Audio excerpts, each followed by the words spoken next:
Yeah. When I pull up on the scene, dead fresh and casket clean, they gon' hate on me. Gon' hate on me. When I pull up on the scene, dead fresh and casket clean, they gon' hate on me. Gon' hate on me. Pull up on the scene, dead fresh and casket clean, they gon' hate on me. Gon' hate on me. Yeah. We're glad to have you back. Thank you for coming around. I got Deem, I got Joel, I'm Kay, and this is an NBA trade deadline edition of the Biscayne Breakdown. Live stream coming at you, of course. Like I said, you got the Cap, Joel on screen. We got Deem down here. Say hello to the people, Joel. What's good, everyone? I know everyone kind of a little bummed because we didn't make a trade, but we gonna be all right. Trust me. Absolutely. We can get into that whole situation too, as far as the trades that everybody did make, which of course is our reason for being here. But first, say hello to the people, Deem. What's going on, man? Good day.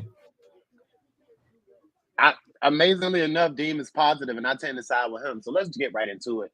The sentiment I expressed based on Joel's notions right before I let Deem speak there. For real, when you look at all of the moves that have been made, and there have been quite a few moves made right at the deadline, nothing earth moving.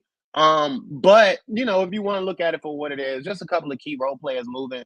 And a lot of these people may end up not even being with the team they got traded to one way or another, which is something else we'll get into. But as far as what it means for the Heat, when you look at all of the movement that has happened, let's not speak from a desire of if you wish the Heat had been involved perspective, but let's speak from a how it impacts the Heat's chances to fulfill the ultimate goal, which is ultimately, of course, hopefully a title, but a playoff run at the very least, to the finals, whatever, what have you. Do all of these moves frighten you or give you the least bit hesitation that the Miami Heat may not be able to do what they've done in the last couple of years, which is make a run at least to the Eastern Conference Finals? Let's let you go first, Dean. What you got? I wouldn't say any move frightened me, but I say it two teams I feel like help their case a lot come playoff time. And one of those teams is the Sixers. I think the Sixers made some pretty good moves. I don't think the moves they made going to help them defensively. But don't get into the specifics yet. We're gonna get there, but don't get into the specifics. But keep giving your overarching. I like where you're going, but we're gonna let you get to the specifics in a minute. Keep it simple then. I'm gonna go with the Sixers. I'm just gonna go with teams in the East. I'm gonna go with the Sixers, and I think the Knicks made a pretty damn good move, if you ask me. So not frightened, but sizable enough where you got to pay attention is how you categorize that. Yeah. Like I think it helped those teams a lot, but I wouldn't say frightened, but it was some pretty good moves to me, in my opinion. Okay. I can't disagree with that at all. Joe, same question. I mean, was there any move made that may frighten you or give you a different level of discouragement about the Miami Heat's chances to do what we hope they can do?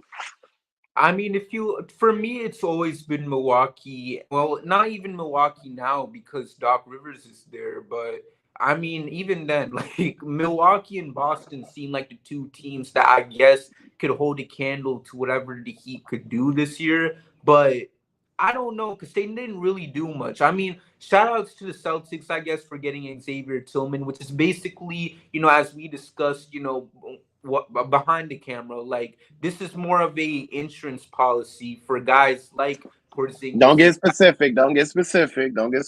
Come on now. All right, it's an injury. What's the word I'm looking for? Insurance policies. So you got someone to be in there in case someone goes down. So there's that. I mean, they didn't make any move aside from that, did they? Or am I missing something? We're gonna get there. General question. So you don't seem frightened by anything that's happening because you didn't even mention the two moves that Dean mentioned. I mean, I'll say this. The New York trade was pretty interesting. First I thought they got flat out robbed. All right. But I don't know. I'm not too fazed by it to the point where it's like, I think they can beat the Heat. So I know some people like now they're legit. I'm not at that point just yet. I might have to see some footage first before we get there. Fair enough. And let me show you both how to answer the question. No, nothing frightened me. I agree with you both. There was some moves made that gonna make us look that way, are gonna make us think, or gonna make us, crunch a few numbers in our head, even though we're not, neither of us are like, only metrics guy. We're all pretty, big on the eye test as well. So it's gonna make us definitely want to see some things. As you said, Joe, want to see the film. As you said, Dean, it makes these teams good when you're thinking about the perspective of what you've seen and what the guys that they potentially added could do. But I mean, I guess to hint at both of you guys' notion before we dive a little more specific into the trades, which you both seem so very eager to do, by the way. Again, nothing frightening or that discourages me because as we will get into and as we've all said at some different point on this show or the main pod, either iteration, as long as the Miami Heat do what they need to do, things should be just fine. Now, since you both wanted to do it anyway, let's dig a little bit deeper into the specifics of some of the moves made. Pre-show, we discussed it. We discussed it. We're going to get into most of the trades, and then we'll circle back around to those trades that seem like they very heavily impact the East and the Miami Heat's chances. You have the Bucks late at the deadline, reportedly trading Robin Lopez to the Kings for cash considerations. Heat legend. You did have the cash considerations. You did have the Warriors sending Corey Joseph to the Indiana Pacers for a second-round pick and cash considerations. You have the Celtics making another move late here, it appears, with the Celtics receiving Jaden Springer from the 76ers in exchange for what seems to be Delano Blanton. Hold on. The Celtics are reportedly added a player to their mix for a future draft pick. Boston is acquiring Jaden Springer from the 76ers for a second-round pick. In a separate move, the Celtics are trading Delano Blanton for a second-round pick. So they sent one out to get Springer and traded Blanton in order to get one back. As we mentioned, the Bucks Robin Lopez trade. The Pacers also got Doug McDermott. So you look at two moves that the Pacers made here. Nothing earth-shattering, as we said, but def moves. The Spurs actually received Marcus Morris, who had came over in the Buddy Hield trade, I'm assuming. Yeah. And then you look at a couple of more moves made by the Philadelphia 76ers as they sent Patrick Beverley to the Bucks for Cameron Payne. That seems like an offense and defense switch. Before we dive too much deeper into everything that's going on here, let's talk about what we think about these, as well as a guy like Killian Hayes, who's actually been released by Detroit. So we got Patrick Beverley going to the Bucks for Cameron Payne. Killian Hayes been released. Indiana's additions of Corey Joseph and another shooter in Doug McDermott after sending Buddy Hield out. And then you got, I would say, some more depth moves by the Celtics. What do we think on those couple of moves before we dive deeper into everything else that's going on? Joel? I mean, I'll say this. I'll say this. For Boston, I mean, okay, they went out and made a couple moves. I'm not really moved by any of it. Tillman move was interesting, but aside from that, there was nothing more to it. I mean, Springer, who cares? I mean, Hey, get into Tillman. It's all common knowledge now. I just wanted to kind of wait to this section. So even if I haven't mentioned it, or you need to mention like the whole Buddy Hield thing and how that, is impacted. They shipped him out, so they brought Doug McDermott in, and we'll talk about that a little later. But get into the Tillman thing if you want so a little bit. I mean, like we mentioned before, it's more like an insurance policy for guys like a Porzingis and like a Horford if one of those guys get hurt. So I'm not really moved by that, and he could play some solid minutes for them, but I'm not really shook about a trade like that. Then you have the deals like what you mentioned with Milwaukee getting a guy like what's the name, Patrick Beverley, and I don't really care because what makes it hilarious is that when Milwaukee blows another 3-2 lead, and I have to watch footage after the game of Dame and Patrick Beverley getting into a fist fight because they both pissed off with one another because they couldn't put this beef aside. I know Dame's quotes; he made it very clear through Chris Haynes after the trade went out, but this not gonna work. All right. I'm going to have a good time watching that team crumble. And it's going to be good because, like I said before, God is going to deal with everyone that was involved with this whole Dame trade accordingly. That includes the Bucks. That includes the Blazers, Joe Cronin, and everyone involved in it. All right. So I'm sorry. Are you saying the Lord's gonna bring the flood? Yes. Wow. Yeah. I can't follow that, Joel. Dean, what you got on these trades, man? What do you think about the moves that the Bucks made Yeah, and that the swap for that was Philly deep and there, man. yeah, that was hey. I mean, brother. But listen, I'm gonna be 100% with you guys. You know, I'm down here. I'm in the office right now, and I got NBA TV, whatever the hell it is, on the TV right now. And honestly, this is my 100% truth. I swear to you, I did not know this. 5 minutes after we started the stream, after I spoke about my teams who I think made some good moves.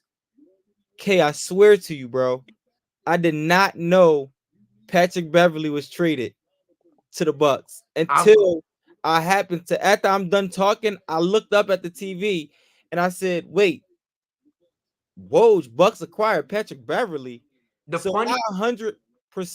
the funny part about that is that it wasn't even Woj who reported it first. It was literally Pat Bev's Instagram, I know not Instagram, Twitter account that tweeted it, and then a few minutes later he goes out and announces it. Yeah, so like I didn't know at all. I swear I did not know at all. So I'm gonna take back what I said about the Sixers thing because I really think Patrick Beverly, like, and I'm watching a little more closer because I'm obviously where I'm at. Patrick Beverly was pretty good for the Sixers.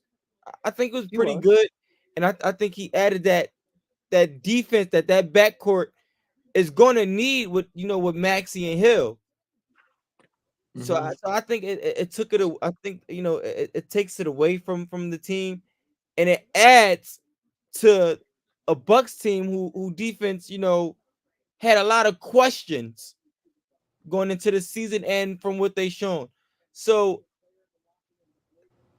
the Bucks got a pretty good pickup here. I'm still not gonna say it scares me, but it raised a little concern there. That's why I disagreed with what Joe was saying, and obviously now seeing on the screen probably like 6 minutes ago, I didn't know the damn trade existed at all. So when you look at a team like the Bucks, I mean, they did need defense, and you look at the Doc Rivers connection there. Patrick Beverly certainly comes in to help. And I mean, it would be a tiny backcourt, but I guess you have to ask yourself, would he dare start them together? Because I guess I asked that is because are you getting what you need from Patrick Beverly if he's on the bench for most part? Because what you bring Patrick Beverly in there to do is stabilize the top of your defense. Am I right? Mm-hmm. No, absolutely. But I that's a great question. You said, do you start them together? I don't necessarily think you have to start them together, but I think it's going to be times, especially A lot in of times when playoffs, they're playing together, where they will play a lot together, and it's going to be times where Patrick Beverly is going to close out games with Dame on the court. Right. I mean, it gives you your shot making and your defense out front, your attack defense. So I mean, I totally see it. Like I said, it's definitely a move that they need to make. The Doc Rivers connection, so he trusts him. But at the same time, like you said, it's not one of those moves that instill fear in your heart. It certainly makes them better, though. We will say that. I mentioned this, of course. Let's talk about this for a second. Buddy Hield was on his way out of Indiana for some time now. He goes to Philadelphia along with Springer and along with Cameron Payne. It looks like they're leaning all the way into offense, maybe to try to fill in that gap, to try to hold float so Joel can get back. That's another situation we'll talk about as the next couple of weeks go on, because we got a couple of weeks, obviously, with him being out at least a month to talk about that. But I think, like, if you look at Cameron Payne, if you look at you know what I mean? I know Springer went out, but if you look at, like I said, Cameron Payne, a guy like Buddy Hield, you thinking about offense. Like, Cameron Payne can score the rock when he gets, a decent amount of touches, and Buddy Hield's going to look to shoot the rock. So just thinking about everything that they did, did Philadelphia help themselves much here, or is Philadelphia pretty much a similar team, or are they a worse team by shipping Pat Beverly off? I wouldn't say worst team, but I I wouldn't say I say it like I mean, it, because it could be just that they leaning fully into the offense as yeah. I opposed to, mean, you know what I mean? we have to see. We have to see. But on paper, I say it. I don't get the move. Like I like why would you want to ship Pat Bev out? I Why mean, not want to keep that playoff experience and that defense knowing how things get in April and May? it So almost screamed that they think they out of it. I'm just saying. Do y'all get that feeling? no. I mean, I I don't mean, know. not. I mean, because it's like you said though, Dean. Why would you shift? I'm not gonna say out of it, but I don't know. I don't know. What was you gonna say, Joe? What's your take on it?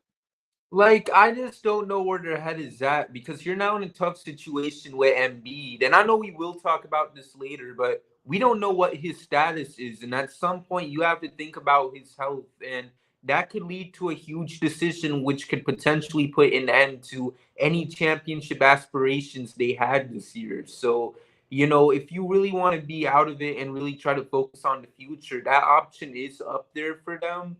So I don't know exactly what they're trying to go with, but I don't know. For me, it's kind of up in the air if you ask me. And can I say something? Why would you Go ahead, want to brother. trade? Why would you want to trade Pat Bev to a team that you could possibly see in the playoffs? That's true too. That is true too. He's a guy you will need to face against Dame once that time comes. I mean, you know what I'm saying? Like you want to make it tough for Dame to score those points. Exactly. Like if you traded him to someone in the conference, that would be one thing. But to trade it to another team that's also a favorite to make it to the finals, I mean, that right there just doesn't make Yeah, sense. like, that's what I'm like. The trade just didn't make sense to me. Mhm. Like it just didn't make sense. Completely fair, man. I get it. I get it. I brought this up because I think it's interesting. Again, Killian Hayes was released by the Detroit Pistons. I know they don't play the Detroit Pistons a lot on national TV. We all know the losing situation. They did just beat the Kings last night, I want to say.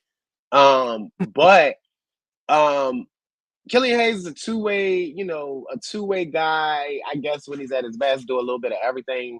Nothing super special, but a solid guy that you could, definitely put out at the top of your defense or ask him to handle the rock for you and move it around a little bit.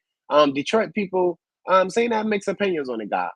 But again, it's hard to judge. It's hard to judge any player in certain situation that isn't speaking anything towards Detroit. Let's just speak to a situation that certain guys get drafted into. It is what it is. You can look at Charlotte.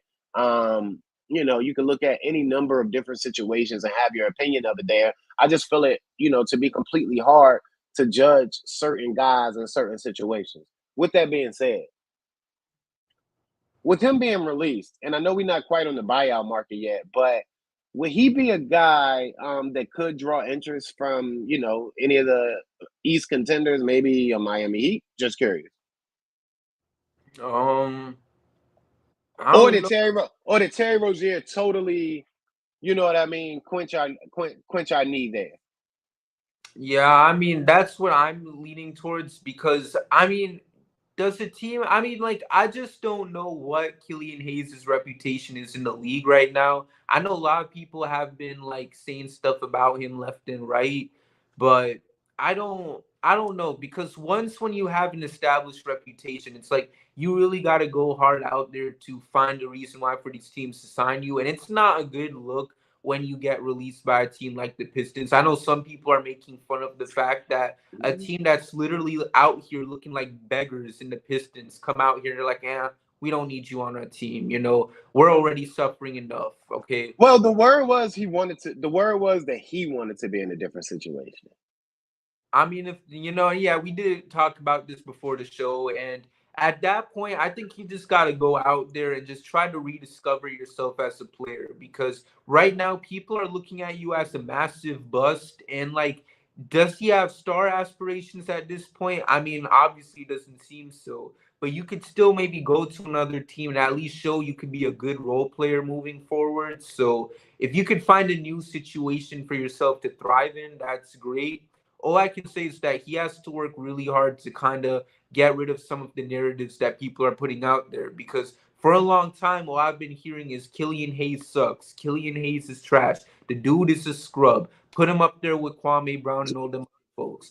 And I don't know, man. Like, you got to go out there and try to clean this rep up because it ain't looking That's good. rough.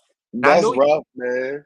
years, but come on, bro. You got to clean this up real soon because it ain't looking good for you. You getting yourself on a first class ticket to the Shanghai Sharks if you don't fix this up real soon. That's just me talking, though.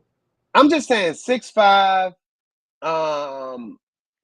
top 10 pick, top number 7, 2020. I don't know, man. I guess sometimes guys wash out and it's hard to say why. I was just saying, like, for a team that, take a RJ Hampton, maybe you could get him and, I don't know, find something. I don't know. I'm just looking for ways to help continue to improve this Miami Heat team for cheap. A depth option, unless you're going to find a big guy out there somewhere, which seems to be what every person wants. But Deem didn't even have a take on Killian Hayes, so I'm assuming he has no take, right? Yeah, man. Don't ask me about no Kelly and Hayes, man. Hey, look, brother. Hey, brother, I'm just asking, man. He got released. I just asked. So then you look at the rest of the East, man, and there really wasn't anything done major outside of that Knicks trade that Deem wanted to bring up before we got into everything else. So you look at that Knicks trade, and it's an Evan Fournier, Malachi Flynn, Quentin Grimes, and Ryan Arcidiacono, and 2 future second-round picks going to Deem's favorite team, Killian Hayes' Pistons, and the Knicks got Alec Burks and Bojan Bogdanovic in return. For me, man, look, it's sort of the same thing that it was with Terry Rozier. When you trade for Terry Rozier, you can't expect him to be the same version of the player that he was in Charlotte with the Miami Heat. Because the touches and the rock ran, the distribution and all that is not going to be the same. It just isn't. However, when you think about what they gave up to get him, it was absolutely a positive deal because at the end of the day, he does add explosiveness. And as long as they didn't want a king's ransom, which it ended up not being, to land him, then the value is there. It's just that if you trade a boatload of assets thinking you're going to get that same guy that he was while he was ball dominant in Charlotte, that's not the guy you're going to get. Okay, I said all that to say there's a lot of that going on with Alec Burks and Bojan Bogdanovic right now. Bojan Bogdanovic, he's a shooter. And if you're the New York Knicks with Brunson and, Randall doing a lot of the heavy lifting, that's kind of what Bogdanovic is going to be. He's going to be a spot-up guy on the wing. There ain't going to be a whole lot of time for him to cook. I just don't feel like he's going to have enough rock rain to be able to cook you in that way, especially having to share touches with another guy in OG Anunoby. So if you look at Alec Burks, the reason that you would want to Alec Burks at this particular moment is what you saw him do over the last 10, 15, maybe even a little more games. But even a lot of that has seen Cade Cunningham out of the lineup. So it's that same phenomenon with Terry Rozier where you've had a chance to watch Alec Burks cook or at least somewhat put up good showings when he's had an opportunity to have the ball in his hand more than he would in any ordinary situation. So for me, and you can look at the cost and the price again and make the same case as you did with Terry Rozier, depending on how you feel about the depth of the guys they gave up. But for me, it's just that the Knicks will never get enough out of those guys to think about threatening you if you're the Miami Heat. What they're going to get doesn't change your perception of the team enough for me to feel threatened by the moves. And that's just my take. They're good moves. I'm not saying that. You're adding more talent. But are you going to give that talent the same space and opportunity in order to be the talent that you thought you were getting when you traded for them? And that's what I can't be certain of. And I just want to chime in on that real quick because this reminds me of a situation back in 2020, and ironically, the Knicks were involved. Where and I'm not trying to say they're complete looters in a riot, Burks and Bogdanovic, but it makes you think about the trade that the Clippers made for Marcus Morris back in that year. Because to those who don't remember and who's wondering what I'm trying to talk about, Marcus Morris, he signed with the Knicks in that off season, and the Knicks were not that good that year, and he ended up having probably one of his best seasons ever because, the Knicks weren't doing good. So he was able to go out and average like 20 something points per game. So all of a sudden, the Knicks knew they weren't going anywhere. So by the time the trade deadline came, they went and sent him to the Clippers. And people made a lot of noise about that because then they're like, oh, shoot. Now this guy who was averaging 20 some points per game over there is now on a team with Kawhi, PG, and all of them. But then we saw as time went on that this was not the same Marcus Morris. This was not the same guy that was giving you 20 some points per game on the Knicks. And the reason why was because there was a difference between that 2020 Knicks team and that 2020 Clippers team with Kawhi, PG, and all those other guys on that squad. So with all of this being said, we don't know exactly how much this move will pan out for the Knicks, but there's only so much expectations you can have for them because they were on a team that was literally losing games and not caring about it because they're kind of in a situation like a team like Charlotte. Like, y'all look at Charlotte and you see the way how they're just laughing on the bench after these L's they be taking these past few games. I feel like Detroit is kind of in that same situation where they're just trying to show up, bowl out, and see what they can get from it. They don't really care about what's going on at this point. So you're now in a winning situation. And can you keep, and obviously they're not going to keep up the same production because there's a lot more talent on the Knicks than on a team like Detroit. So can you be able to go out there and still play the type of basketball New York needs from you in order to try to compete with these other teams? And that's why I said before where I'm going to have to look at the game footage and see for myself because while the move seems great, especially from the production they were able to bring to Detroit, I'm just not bought into it just yet because I saw a little bit of what's his name? Bogdanovich was able to do back when he was in Utah. And to me, that's what I'm more focused on because that was an actual playoff team. And Alec Burks, I mean, the dude was literally flipping into other squads. Like, this is already his second or third stint with the Knicks. Like, think about that. There must have been a reason why I thought about that too. Like, there must have been a reason why he was getting passed around like a blunt. So I don't know. Burks, I'm not too bought into. If he's able to keep that production up, I mean, good for them, I guess.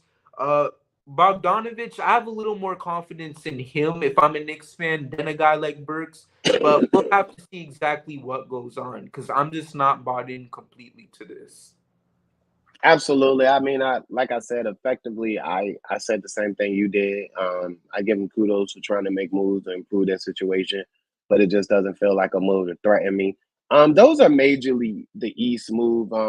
Forgive us if we forgot anything of major impact, but anything else in the East, like I said, nothing else was really major. You got some guys leaving the East. Well, I tell you what, let's not do that. Let us look at what Toronto did. Toronto did trade out Otto Porter Jr., Kerr Lewis Jr., 2024 first round pick, and they received Kelly Olynyk and Ochai Agbaji. I think I pronounced his name right. I hope I did. The guy from Kansas. I know that. Back from the Utah Jazz. Speaking of the Jazz. So does that move you in the least bit, Joe? What does that move do for you? Does it do anything major for the Raptors? I really don't care because I don't really view them as a team that's going to do much anyway. So there's that. I'm just more pissed off at the fact that people didn't care about Kelly Olynyk this much when he was on the Heat. Like, what gives, bro? Like, if you told me that he was going to get this much attraction, we could have got some assets for him. Like, I would have been hyped up. But nah, bro. Y'all wait till after that man leaves Miami to now all of a sudden have a craving for him, which makes me sick. Like, where was this attention for Kelly Olynyk when he was in a Heat uniform? I'm trying to figure that out right now. Anyways, a craving? I'm sorry, you said a craving. Yeah, because what is, bro? Like, Boston wants him. All these contenders, bro. I don't understand. When I saw him go to the Raptors, though, I'm like, it is what it is. I don't care. I'm just glad they didn't trade Bruce Brown to a potential contender, specifically any to the East. I know there was rumblings about him maybe going to a team like the Knicks. If they were to find a way to get a guy like him too, depending on what they had to give up, then I would have thought that would have been a huge move for them too. So at least that didn't happen. But yeah, overall, I mean, I'm not really moved by this move at all because, I mean, it's the Raptors. But if anything, Masai is just not even making this kind of trade in the first place. Just work on the assets you got now and just try to put together a good team for the future. Like, what was the point of this deal? I still don't understand. I mean, you get another young guy, but you also, bring a Canadian guy home, sell some tickets. I will say this though. 7, 8, 9, and 10 are the play-in, right? Yes. Okay, so you got the Hawks, you got the Bulls and the Hawks at 9 and 10 right now. 24 and 27 for the Bulls, 22 and 29 for the Hawks. You got the Nets at 20 and 30, and the Raptors at 18 and 33. It's not crazy to assume that the Raptors could push for that 9 and 10. And let's be honest, if you 7 or 8, the last thing you want to do is have to play the Raptors in a win or go home game. I'm gonna be honest. True. I mean, I'll say this: like, I was more relieved when we ended up playing the Bulls in the play-in too instead of the Raptors. Oh yeah, because they'll fold. Because the Bulls is a team. You respect the Bulls and the talent they got, but they one of them teams. Once you get up to a certain point, you can overwhelm them. The Raptors are annoying. The Raptors are annoying. Like they don't go away, and it's built into them. On that team and everything, like it's too much for the every now and then he can get too much for the Heat. Not that they couldn't beat him in a playing game, but they can get pesky. Right. It's annoying. You don't want to have to deal with that. Okay, now that we showed that it's proper respect and we've taken care of everything for the most part in the East, there is this trade out west that I want to talk about. A couple of trades actually. Let's look at the Dallas Mavericks. Who traded for PJ Washington. They sent out Grant Williams, Seth Curry, and a 2027 first-round pick. Now, you also have Daniel Gafford going to Dallas from Washington for Rashawn Holmes and a 2024 first-round pick.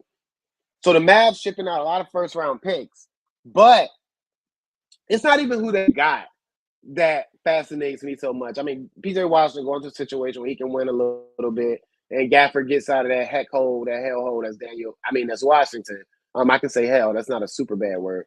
But you look at Grant Williams, and a guy that was, so key to what Boston did was going to be, that guy. And now he gets traded in what's his first year in Dallas. Just give us a couple thoughts on that. I mean, him being an adored Boston Celtic, I'm sure you just love him, Joel. So give us a couple thoughts on Grant Williams being dealt and what was his first year from Dallas. I'll say this, man. You know what? I'm kind of sad that he's on the Hornets because I would have loved to see him on a team in the playoffs just to piss Jimmy off again. Because seeing him dog Grant Williams the way how he did last year was mad fun and was definitely one of, if not, well, I don't know. I can't say it was my favorite moment because always Jimmy getting 56 will always be number one for me. But overall, like that's the top 5 moment of that playoff run because Jimmy had a lot of iconic moments going back to that 2023 postseason. So it's kind of a shame we won't get a sequel of any sorts. So I do got to say that. And we weren't really going to get any, even if he stayed in Dallas, unless they was to meet us in the finals. But they ain't got that dog in him anyways, so there's that too. But I will say this, though. It's hilarious because now you on a team like Charlotte that doesn't care about winning or anything. And that's kind of what he deserves because I know he part of the MVPA. And I don't really like any of the decisions they've made recently, especially with this luxury tax and all this other nonsense. So we talk about how God gonna deal with the Bucks, know them accordingly. Same thing goes for CJ McCollum and Grant Williams and everyone else part of the NBPA for putting together these ridiculous rules. That's why the NBA trade deadline was so dry this week because what was going on that really intrigued anyone? Nothing, because there was too many rules set in place where it's like now you can't do much because you're a first apron team, now you're a second apron team, so now teams got to be aware of these types of punishments they could get. So nah, he can burn your hell in Charlotte with all due respect. That was strong, though. That was real strong. But I mean, you've been pretty strong for the most part today when it comes to your takes. So I'm not shocked that you went strong there. You look at another team who's continuously finding assets out of their Watusi, in the Phoenix Suns. The Suns have reportedly picked up a veteran 3-and-D player, per the Athletic Shams Charania, the report reads on NBA.com, as the Phoenix Suns are finalizing the trade with the Brooklyn Nets that will send Royce O'Neal to the Suns as a part of a trade that also involves the Memphis Grizzlies. Basically, the Suns are getting two pretty good pieces for what they're doing when it comes to Royce O'Neal and David Roddy, two guys who can slide in and play major rotation minutes for them, give them defensive depth and some physicality. And they're only sending out a future pick swap, Yuto Watanabe, while the Nets will receive 3 second-round picks in the future and some salaries. I'm guessing cash considerations at the end of the day. I mean, when you think about what this move did for the Phoenix Suns, allowing them to add Royce O'Neal, a pure 3-and-D guy, and David Roddy, one of those tweener guys who can also give you a bit of versatility with his ability to put the ball on the floor, maybe hit a shot when you need him, and do some other things for you. How do you like this move for the Suns? Secondly, but first of all, where are they getting all these resources from? Deem, you got to take? Yeah. This Suns move, it helps them, but I don't think it helps them a ton. You know, but it was a smart move. Absolutely. I think it was a smart move, and you know they didn't give up much, but I don't think it helps them a ton. But I do want to say something about the Mavericks trade with Grant Williams.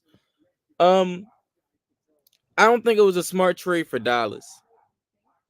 I think it was a, I'm not going to say a bad move, but I don't think it was a good trade for Dallas. I wouldn't move Grant Williams and Curry and a first round pick for PJ. I don't think it was worth it. I'd rather have Grant Williams come playoff time, but I guess PJ may have fit Jason Kidd system more, or he was a better option for the team or whatever. But I don't think it was a good move for Dallas. But shout out to PJ for getting out of that horrible situation in Charlotte.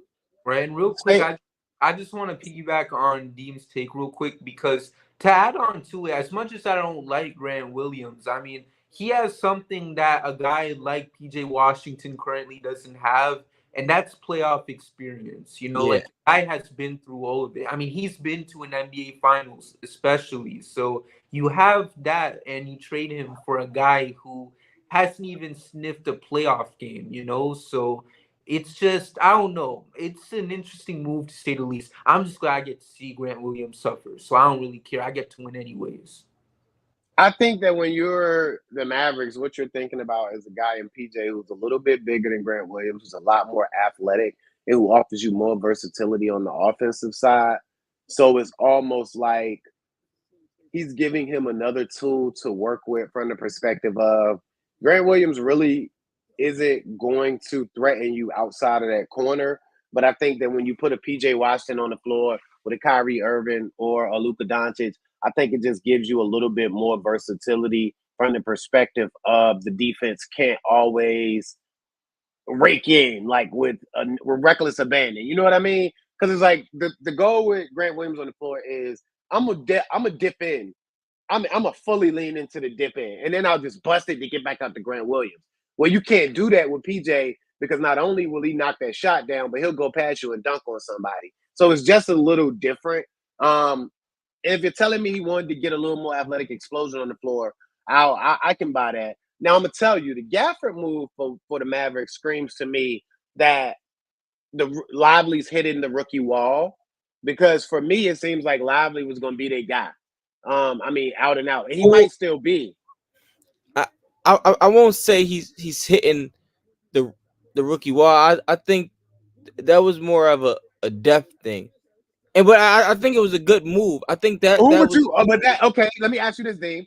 Who are you gonna start then if you choose in between Lively. the two? Because I would start Gafford.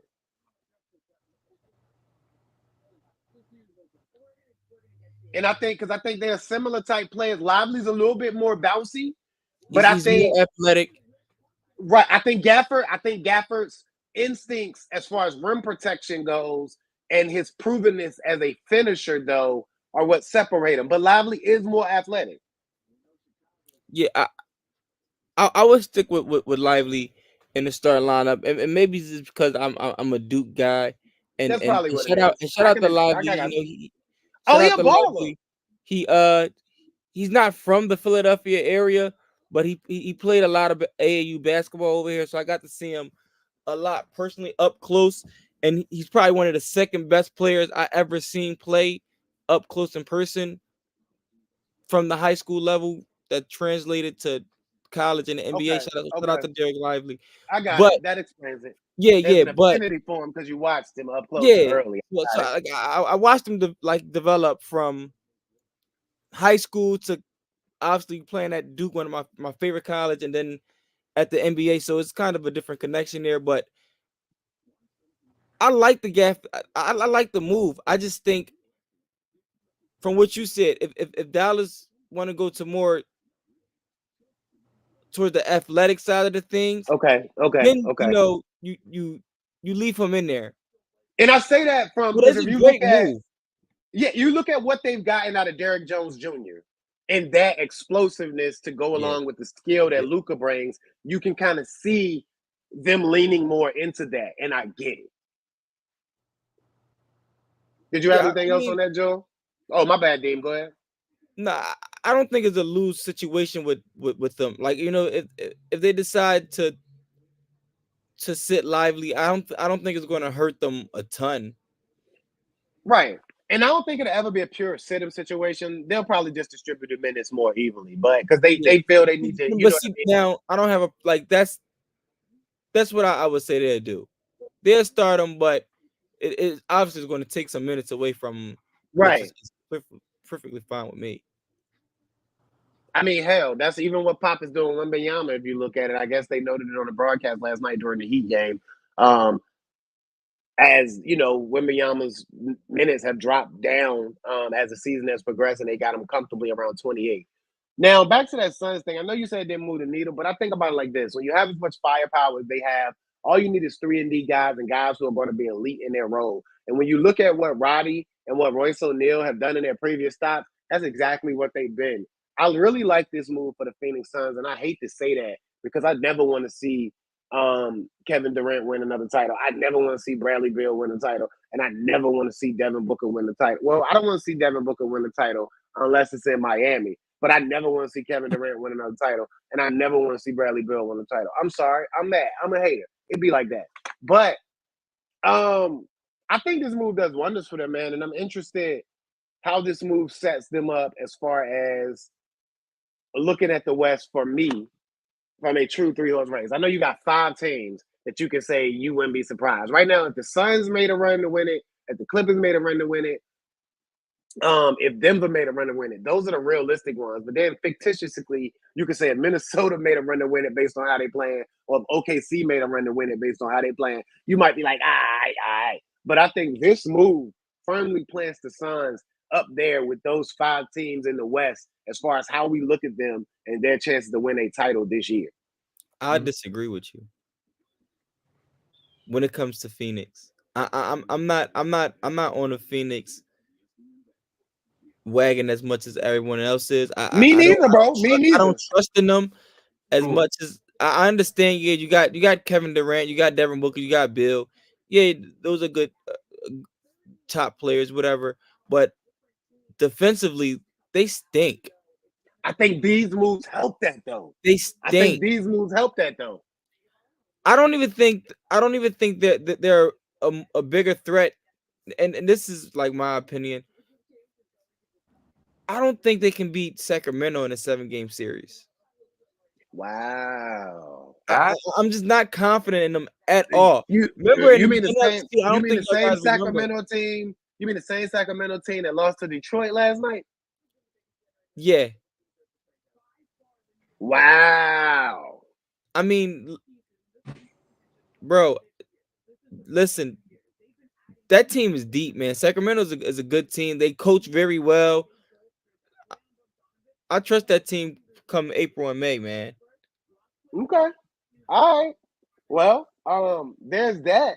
Now, before we move on to some Miami Heat news, I know y'all been waiting on it. We appreciate y'all for rocking with us. Those of us out there, the 10 or 12 of y'all that did decide to pull up. We appreciate y'all so much. I hope it's 10 or 12. But at least. But the best move of the day for me was also a Charlotte Hornets related move. The Oklahoma City Thunder landed Gordon Hayward from the Oklahoma City Thunder. Basically, I'm trying to find it here. Sorry about that. For Vasily Micic, Trey Mann, Davis Bertans, and draft compensation. Mm-hmm. So, I mean, I give you a chance first, Joe. What do you think about this move for the Oklahoma City Thunder? I mean, it's an interesting move. I'll say that. I mean, now they have more veterans on that squad and having a guy like Gordon Hayward there. I was more interested in seeing Trey Mann get shipped because to those who don't know, that was the guy that was selected with that Miami Heat 2021 pick that so many people thought was going to be a huge draft asset because the Heat weren't looking good until Jimmy came and shut down those narratives. So to see that now that this pick is now being shipped to another team because OKC couldn't find much use to it, that I mean, I'm not saying I'm rooting against Trey Man, of course, but every now and then it's moves like that that shows you how bad things completely backfired because, like I said, this was a draft pick that people really thought was going to mean a lot in the future. Like you would have thought they would have selected a future superstar with this pick the way how everyone said that, this Miami Heat draft pick for 2021 was going to be basically the holy grail of first round picks you could get. That's why you constantly saw it being shipped around the place,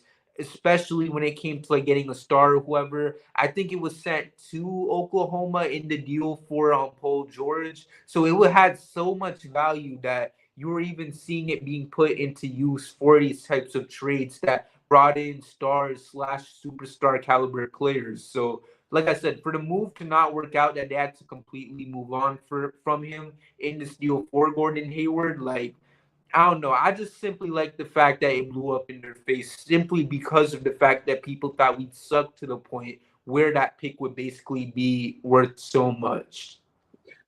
First of all, leave it to Joel to be one of the most pettiest parishioners you've ever met in your life.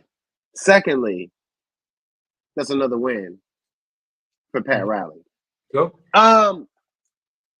For me, as you mentioned, this Oklahoma City Thunder team that's, sitting right at the top of the West with the other teams, playing good ball right now, looking to be a team ready to make a serious playoff run, led by Shea Gilgeous-Alexander with the likes of Jalen Williams, Chet Holmgren.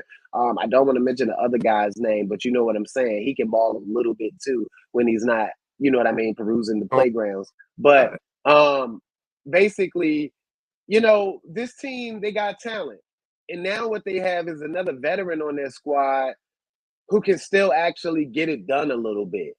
Like Gordon Hayward ain't just a guy that you can take lightly. You're not just going to leave him. Again, he's not prime Gordon Hayward, or you don't think. He was playing in Charlotte, so you don't know what he really got left. But at the same time, he's a guy that can still come out and command respect on the floor, but can also help those guys, with the random stuff or the hard things as the moments really get tight as a veteran. I mean, I like this move for Oklahoma City. I don't know if I believe in them because I have to see them do it, and that's how it is in all sports with all playoff runs and all playoff situations. So you like that they are building towards a direction, but again, you want to see them be able to do it. Dean, you got any take on this going ahead with the Oklahoma City Thunder move?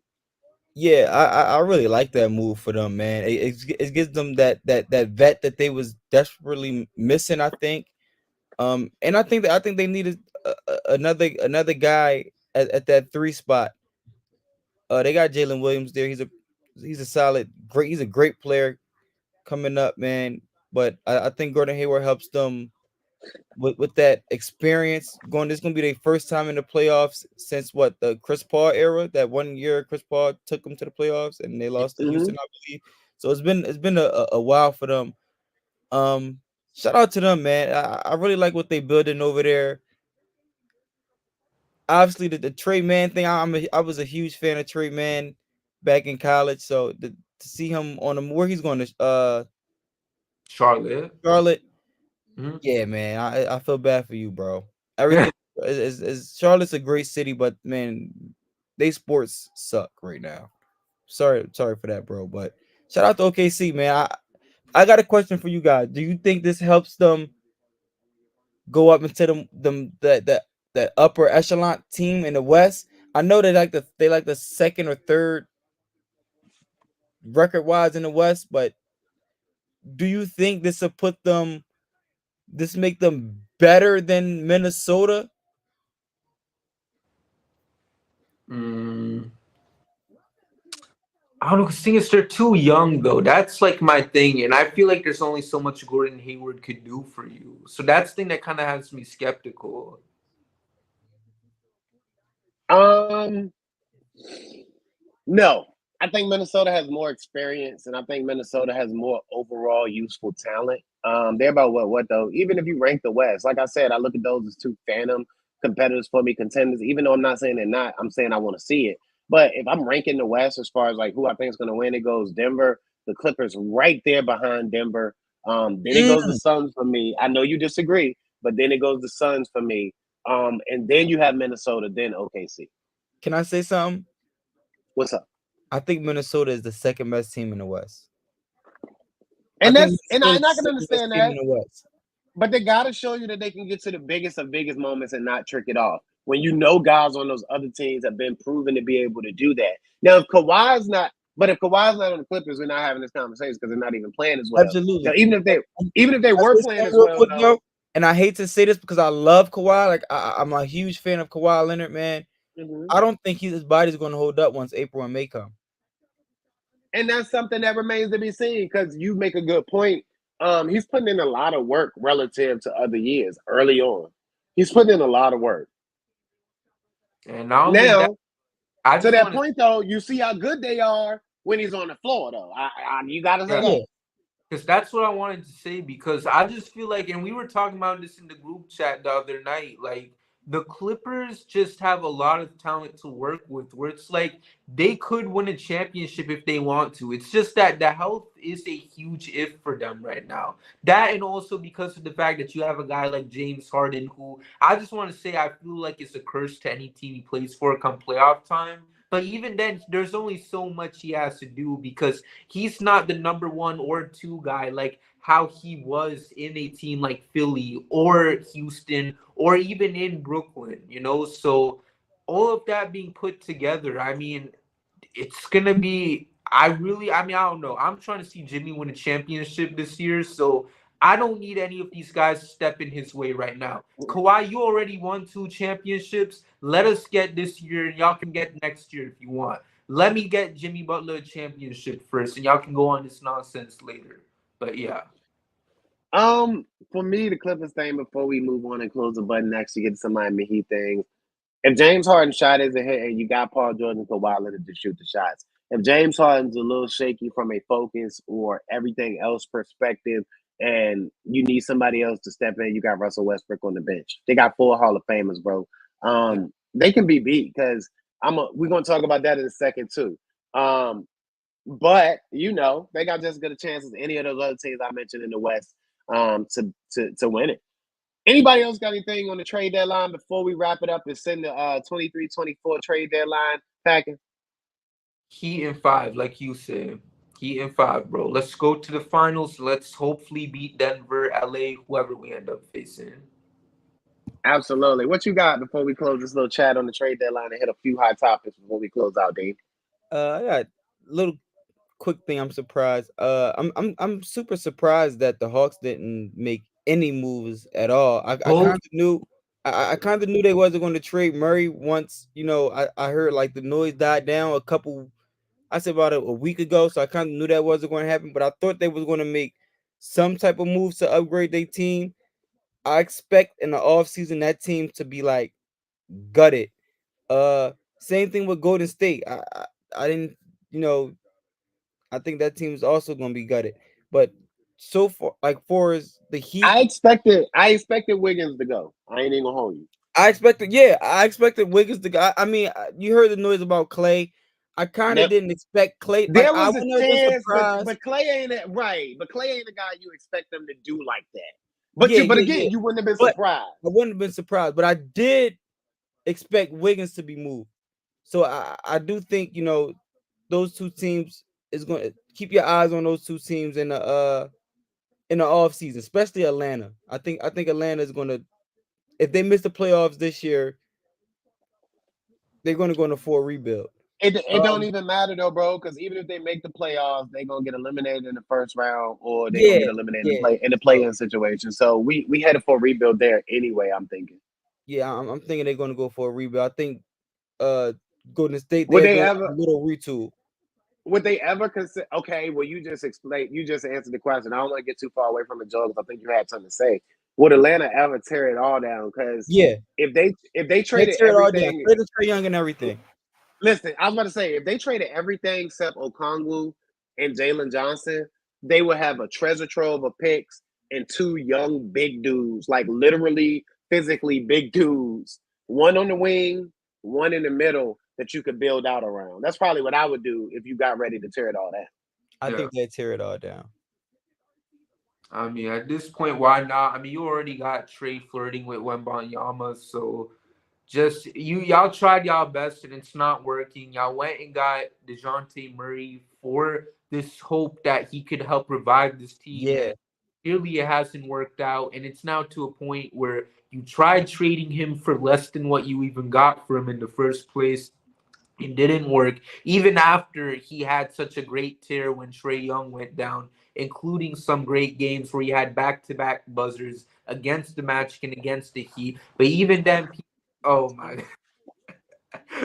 But even then, though, people were like, okay, nah, we still ain't gonna give you all that. So now it might be time to blow it up, unfortunately, for them. And I know they tried to make this work because at the end of the day, I think they look at Trae Young and they look at this dude as the guy that they went and traded Luka Doncic for, and that's the thing that's always gonna haunt them. The fact that they had Luka in the palm of their hands, but they just simply wanted to go for Trae. And maybe the fit was better at the time. But you see clearly how Luka Doncic has played and how he's been able to make it. Sidebar: we know how much Luka like hooping, Mm-hmm. and we see what he's able to do in Dallas. Yeah. Would Luka have been able to survive in the A? Yeah. I mean, I know he would. I know he would have, but Luka would have been in these streets in Atlanta. You hear me? Listen, man, Dallas just as crazy, man. I know, but it's different though. But It's different. You know what I'm saying? It ain't Dallas ain't Houston. But ain't European folks used to seeing all types of insane stuff by now? Like, because they like we say that about Jokic. Like I remember that whole thing went down with Markieff Morris. Everyone was like, oh well, Jokic, he used to go through this and that when he was growing up. What makes you think he wouldn't be able to hold his own against Markieff Morris? So I'm just looking at stuff like that and being like, okay, well, then I guess this might be the case for other European players in this league, like a Luka Doncic. I don't know. Are you okay? Well, I guess Luka really is European. That isn't code word here. All right. Basically, and moving on, the Hawk situation, man. I don't know, man. It's Man, bring it's a Trae weird Young one. to Miami, man. It's a weird. I couldn't bring myself to root for Trae Young. Yo, he nice and everything, but I I will couldn't always root root for for him, Trae bro. Young, man. I will always root for Trae Young. I couldn't. That's a good question, Joe. Could you root for Trae Young? If you're on my team, I'll root for you regardless. So that's all I'll say. Should we trade for him? Y'all can debate that. I really don't care what our team does as long as we win a championship. But if you were in a Miami Heat uniform, I'll root for you. Otherwise, I don't care for you. Simple as that. Let me ask you guys a question. I feel like that, Joe. I feel like that, Joe. Go ahead, Dean. I want to ask you guys a question. Did y'all expect any move from Miami today? Honestly, honestly, did y'all expect any move from them today? Not really. No. Okay, me either. I just want because I like as Joe or Kay, you guys was talking, I pulled my phone out a little bit, scrolled through the timeline, not seeing I'm not going to say mayhem, but I don't know what everyone was like Bro, we made our expecting. move. We made our move. My gosh, we let who was it? The Pacers get Doug McDermott and we didn't do anything. Fire Pat Riley, right? Yeah. Like, and I'm like, bro, really? Like, I mean, and the question I'll ask is, who got dealt today that's better than Terry Rozier? that's listen. I mean, Buddy Hield, he's a lot better than him. Xavier Tillman is better than him. Anyone that got traded today to a team that's on the same conference as the Heat, they're all better than Terry Rozier. Even Killian Hayes, who got released, who probably won't come to Miami and go Don't you to. say that name around Deem. I'm not talking about Kelly and Hayes, man. Listen, I was one of those guys, K, who I said I think we should move on from Caleb. But what I said was we should move on from him if it's something out there that's worthy. And Exactly. maybe it was nothing out there that was worthy. I mean, now we're going to get reports from inside Heat guys, and we're going to find out, and we can debate what's true, what's not true, or whatever. But I don't think it was a trade out there that was worthy of moving on Caleb Martin. If they thought like, let's throw Caleb names out there and let's see what happens, what teams give us for him. But I just don't think it was a trade out there that was worthy. Like, I don't think it was a trade out there that would have made the Heat better than what they are. No. And that's just from all the players that got moved today. Exactly, because unless and they're like, oh, you can get a first round pick from this or that, unless that first round pick is going to be able to average 15 or 16 points come playoff time, I don't want to hear it, bro. Like, I understand people get upset because there's been this thing where the Heat develop these guys, but then they leave and we get nothing in return for them. But at the end of the day, like right now, we need a guy like Caleb on the squad for our rotation, and unless you're able to get a guy that's going to be an upgrade from him and it's going to be able to give you even better production compared to a guy like Caleb come playoff time, it's really no point in making that type of trade, because are you worried about long-term future or are you worried about winning a championship right now? And the thing is like I mentioned, unless that first round pick is going to be able to help you win a chip this year, then it's kind of pointless right now, because everything is focused towards winning a championship before the Jimmy window officially closes. So you got to go out there and try to put something together and hope squad can get the job done. And there was only so much you could potentially get for a Caleb Martin.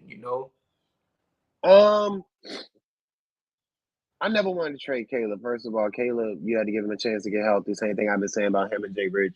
And ever since Caleb's been healthy, fully back to being himself and being comfortable with his body over the last week or so, you've seen what he's been able to offer. If you're the Miami Heat, not only are you not trading him because there's nothing better out there, but who fits your team better? Who's performing like Caleb? You probably hope you can re-sign Caleb in the offseason. And if you're worried about him leaving for nothing, why are you concerned about a Miami Heat team that has consistently done that and consistently been able to replace or fill those spots with guys that are also produced? Whatever they've been doing have gotten them to the point that they've gotten to in the last couple of seasons, which are conference and NBA finals. So I have to have faith that they know what they're doing. Yes, you're right, Joel. They need Caleb for this run, and hopefully they can get him re-signed and keep him for the next couple of years. But if they can't, they'll find another guy to come in and do those same things. I'm sure Jamal Cain is itching to get his opportunity to be a part of regular rotation. I'm sure Landis Williams is itching to get a chance to be a part of regular rotation. I'm sure Jamari Bouye would love nothing more than to make a regular roster that is the Miami Heat. But at the same time, that just is what it is. But like I said, I have full faith that they'll re-sign Caleb, because a lot of people thought that he wouldn't re-sign a couple of years ago when he did. They got him for cheap, so they're going to have to pay him a little bit, show him a little love. But I have feelings and I have faith that they can work that whole situation out, man. I really do. Now, as we get ready to close, because we already been on here an hour and 4, so I've been trimming in my mind as far as stuff we're going to talk about, because I got a couple more things going on in my real life you guys don't mind. But I'll say this. When you look at the Miami Heat across their last couple of games or so, getting to them specifically, you've noticed that the defensive effort has come back. A win over the aforementioned Sacramento Kings that also lost to Detroit on the January 31st. A win over the Washington Wizards on February 2nd. A close loss to the Clippers on Sunday, February the 4th, which we will touch a little bit on and talk about a bit. A win over the Orlando Magic this past Tuesday on the 6th. And then yesterday, which was Wednesday, as we're coming to you on the Thursday of the trade deadline, a win over the San Antonio Spurs and Victor Wembanyama. Now, there are two things that I really want to talk about that Spurs game. First, speaking of Wembanyama, he said he really likes the Heat's culture. I'm just saying, I'm Yeah. See you in 2030, bro. you know what I'm saying? When he a free agent? When is he a free agent? Yeah, I don't know. Perfect big next to Bam. Yeah. Anyway, that's the first thing. The second thing is I'm sure by now everybody out there has seen the following quote that I'm about to mention. And listen, let's just be quite frank. There are varying opinions about this guy. I like him. I'm not advanced to trade him. I just need everything to work and everybody to maximize. But I'm gonna go ahead and read it. From Brady Hawk of 5 Reasons Sports Network. This was the caption to his post. Found this interesting as well. I asked Tyler Hero if he likes the new substitution pattern more since it allows him to get into a rhythm. He was honest, colon. Tyler Hero says a bit, but in the end of his response, he says he goes out of his way to say that he likes the other rotation better. In my opinion, he went out of his way to say that he likes the other rotation better. Now, you can have your opinion about what that means, but to me, he's saying what he's saying. And I could care less about him feeling that way or being honest as long as he fall into it and do what's best for the team. However, I do think it's important that we all acknowledge that he's actually saying what he's saying and not be naive to the fact. We shouldn't bend over backwards to ignore that he's literally saying everything that a lot of us have said about the way he carries himself and the way he operates. And you can put a word on that, but I'm not, because I don't want to sound like I'm poo-pooing on the guy, but I'm making an observation. He said what he said. And what he said was some selfish, in my opinion. Because if this is the rotation that has seen the Miami Heat find themselves on the right side of winning, or at least even in the Clippers game, put themselves in a position to win, one which he didn't play, then I think that this is the right choice. How can you say you like the other one that was prevalent doing one of the worst Miami Heat losing streaks in recent history? It just doesn't make sense. Again, we're not here to poo-poo on Tyler. He's entitled to his opinion, and as long as he's doing what needs to be done, regardless of how he feels about it, as long as he's doing what needs to be done, I can't complain about it. I just have a problem with those out there that are going to act like he's not saying what he's saying. Yeah. Joe, your take? I mean, because you already know how I felt about this, but I'm just going to give a simple laid-back version of my thoughts. The Heat lost 7 straight when we were playing this original style that you prefer, and now we're out here playing better basketball these last couple of games, and you don't like that version compared to the other version where we lost 7 straight games with. That alone tells me a lot, and I'm not even going to try to diss too much in this episode because at the end of the day, I'm chilling right now. But like you said, Kate, it does come off as a little. I mean, and I know, like Brady, like he just wanted to know his opinion. And I understand maybe you like, for Tyler's situation, he likes the fact that, he gets more opportunities or whatnot, or he gets to shine a little more, I guess. But at the end of the day, if you're more caring about the specific types of strategies we work with when we're losing simply because it puts the spotlight more on you, then why don't you just request a trade to a team like the Pistons or the Hornets? Because at the end of the day, they can give you all the spotlight you want and they won't care because they're not winning any games anyways. So if that means so much to you, go ahead and go to a team like that. We understand that's not where we understand that you want to be one of the best players on the team. You want to show that you belong in the same combo as a John Morant or whoever else is in the league. But at the end of the day, it's all about what matters most for the squad, and that's being able to win.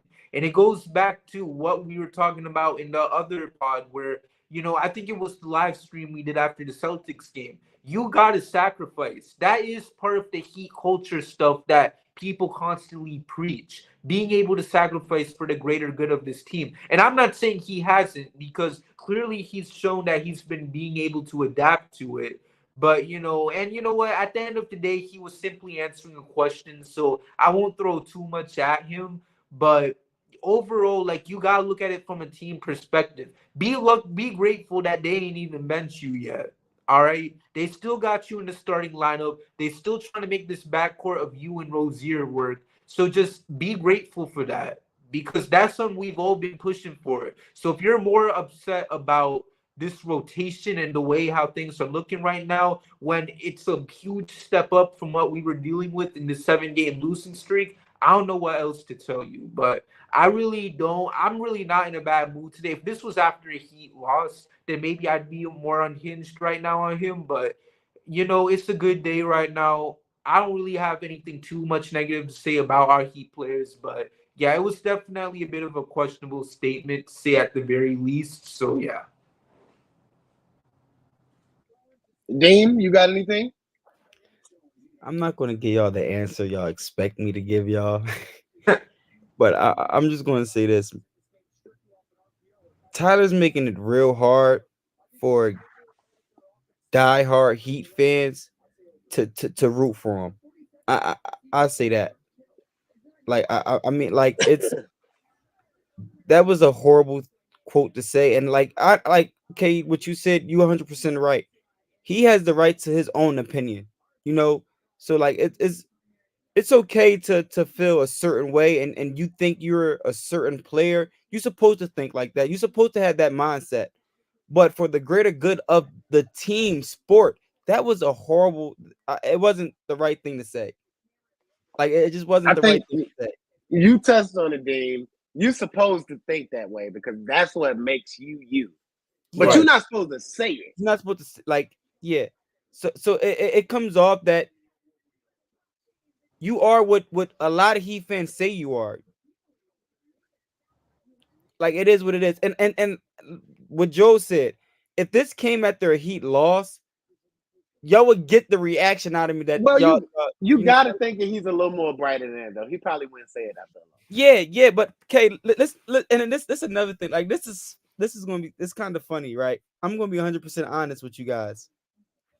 I didn't even know Miami played last night. I swear to God, I didn't know they had a game last night until I Soft went and I NBA opened my not used to phone. back-to-backs no more. Dean think the soft Yeah, league don't have back. I get it. I went and opened my phone, and I happened to open, like, my I was there was a lot going on yesterday, and I opened Bleacher Report app, and I seen that the score was 69-66. And I said, "Oh, damn, the Heat played tonight?" I didn't even know Miami had a game tonight. So I didn't even watch the game. I ended up watching Duke and Notre Dame last night. Was it Notre Dame? One of them games last night. And I didn't even keep up with the game at all. And then I opened Twitter and I see what happened. I said, "What the hell? What's going on?" And then I played the video like 3 times. Like, I kept going to the video, and I'm like, "Bro, like, come on, man. You don't say that. Like, you just don't say that."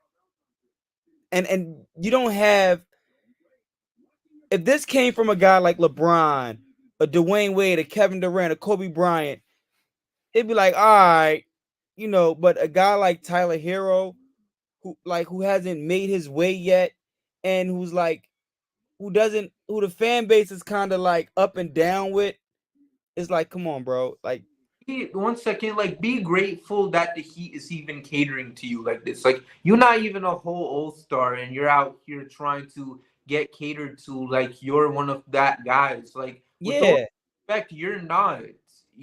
Like, that's the unfortunate case for you right now. If you want to make the case that he can grow into that guy, that's your opinion. I won't comment on that, but right now you're just simply not at that level. So you can't blame the Miami Heat from wanting to look elsewhere to improve the squad. At least they still want to put you in the starting lineup. They're still putting you there, and they're still trying to put you in a position to succeed at the end of the day. Nothing is changing aside from that. So to say that you prefer the method, acting like y'all did not just go on a 7-game losing streak, yeah, that like, sets a that was mindset ridiculous, where bro.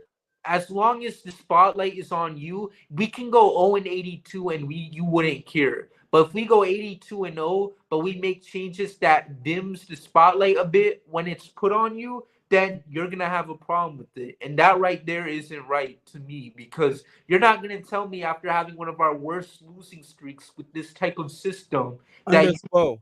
yeah, that you would prefer that over what we got going on right now. And we'll see how this rotation works, because we're only 2 games into it and we're now about to play some better teams with this exact same type of rotation. So we will get a look at it even more. But come on, bro. At least let it work, and at least you're still getting to thrive, because at least you're trying to find a way to allow you to play better at that same moment. I Joe, I would got a say we're a question little for you. more than. I would say real quick. I would say we're a little more than 2 games into it, because I noted it in the Sacramento game. Spo started to play Tyler and Jimmy counter, like he was playing them less together in the Sacramento game. Like that started then. Just to note it. Okay. What do you think?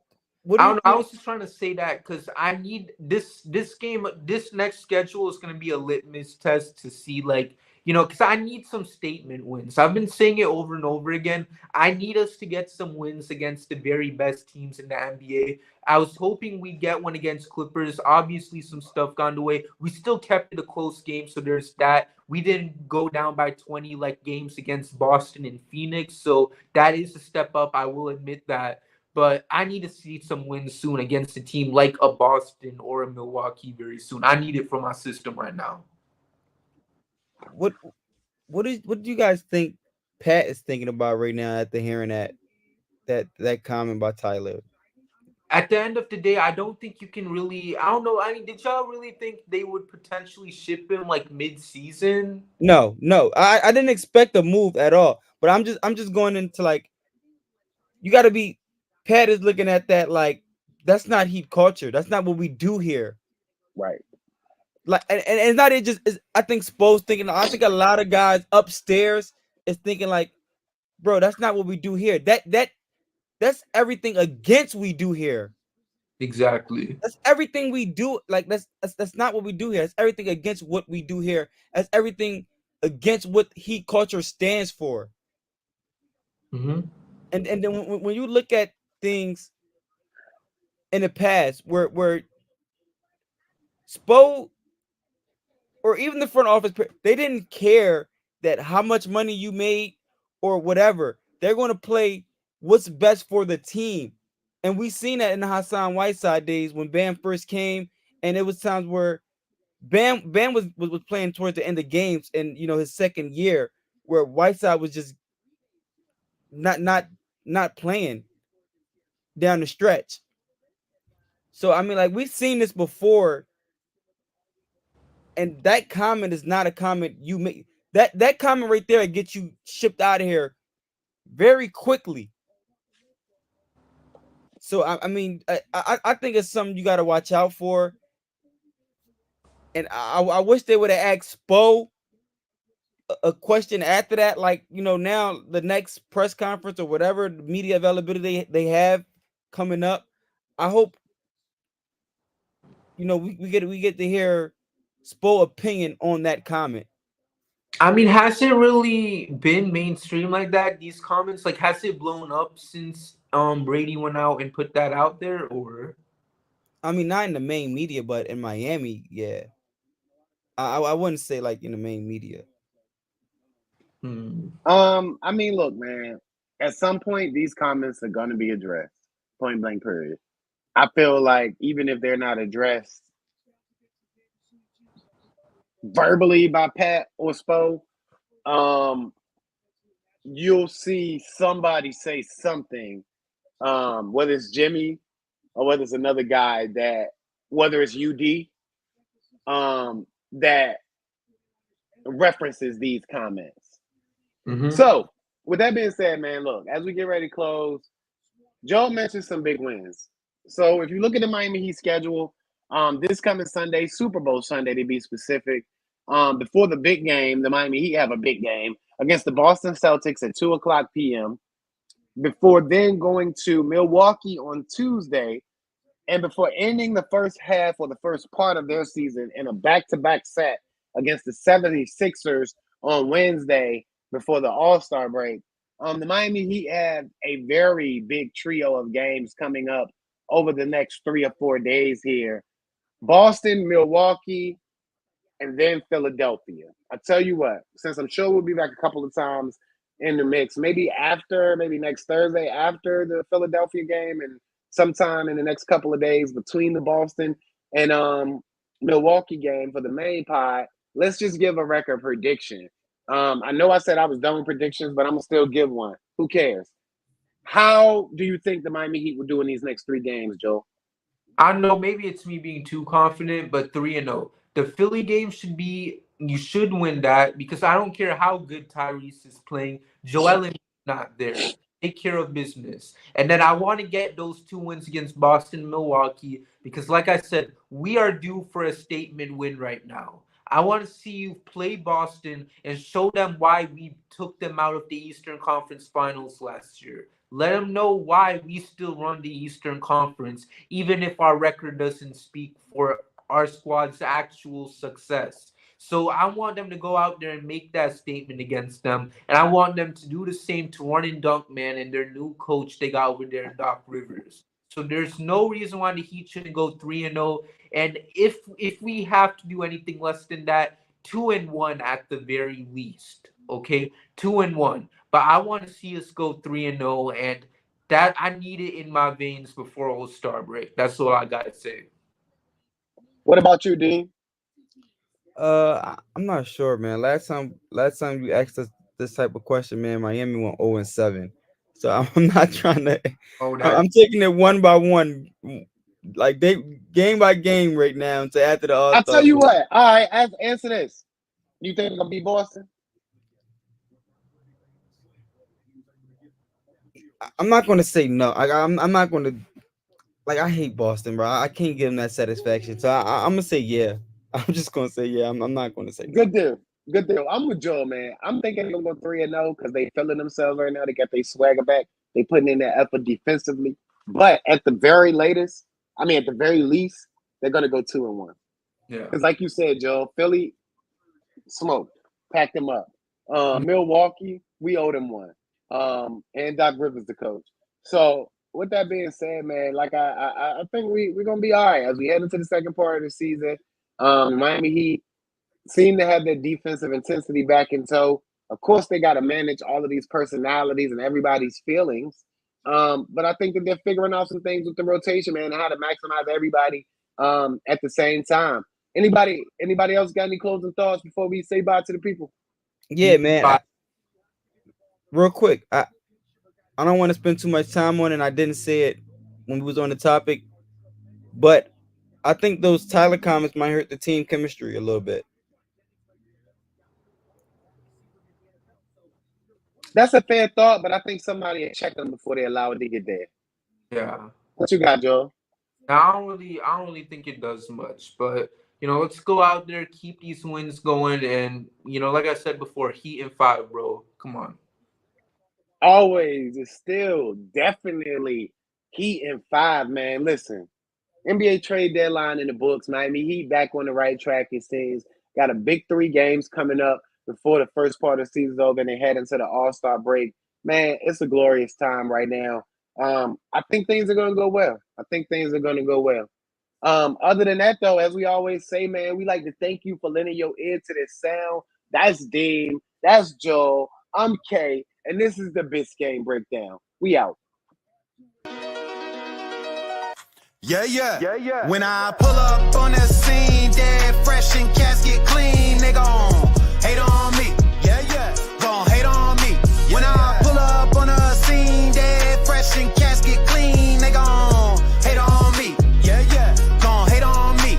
Yeah. Pull up on the scene, dead fresh and casket clean, they gon' hate on me. Yeah. Gon' hate on me. Yeah. When I pull up on the scene, dead fresh and casket clean.